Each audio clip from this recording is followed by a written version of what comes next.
Philippine supply boats breach a Chinese Coast Guard blockade in the hotly contested South China Sea. Aboard BRP CABRA, as a United States Navy plane circled overhead, 2 Philippine boats breached a Chinese Coast Guard blockade in a dangerous confrontation Tuesday in the disputed South China Sea to deliver food and other supplies to Filipino forces guarding a contested shoal. 2 Philippine Coast Guard vessels escorting the supply boats, however, were blocked by at least 4 Chinese Coast Guard ships for about 5 hours in the tense standoff near Second Thomas Shoal. The dangerous encounter is the latest flare-up from the long-seething territorial disputes in the busy sea that involve China, the Philippines, Vietnam, Malaysia, Taiwan, and Brunei. It's regarded as an Asian flashpoint and has become a delicate fault line in the US-China rivalry.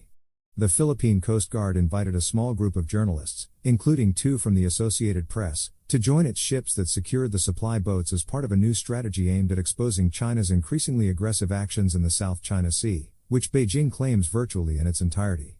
One Chinese Coast Guard ship came as close as 46 meters, 50 yards, as it crossed the bow of BRP CABRA to block the Philippine Coast Guard ship, which maneuvered fast to avoid a collision, said a Coast Guard officer on board the CABRA who could not be named because of official policy.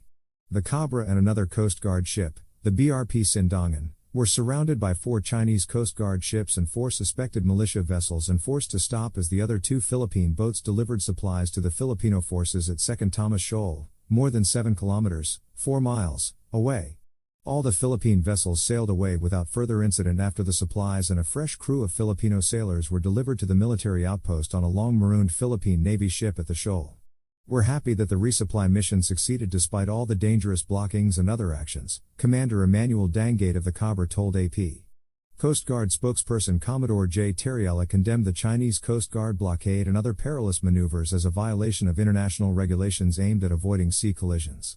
The Coast Guard would provide a report to the Department of Foreign Affairs in Manila for a possible diplomatic protest against China, he said.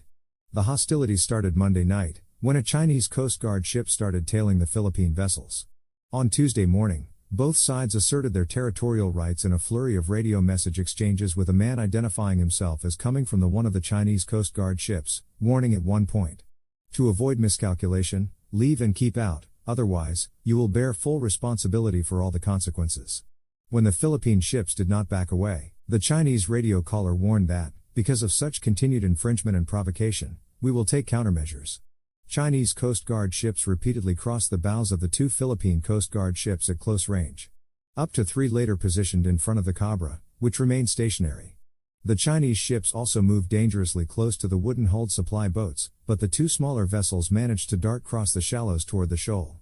Chinese officials at the embassy in Manila did not immediately comment on the encounter.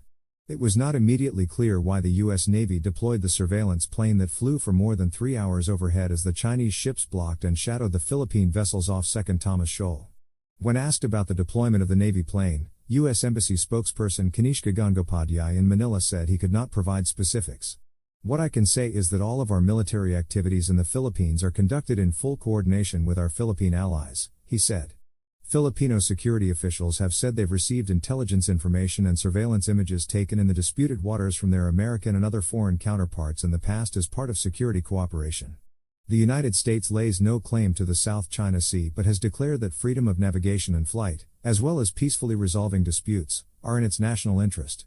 After a Chinese Coast Guard ship used a water cannon against a Philippine supply boat on August 5, Washington renewed a warning that it's obligated to defend its longtime treaty ally if Filipino forces, aircraft and vessels come under an armed attack, including in the South China Sea.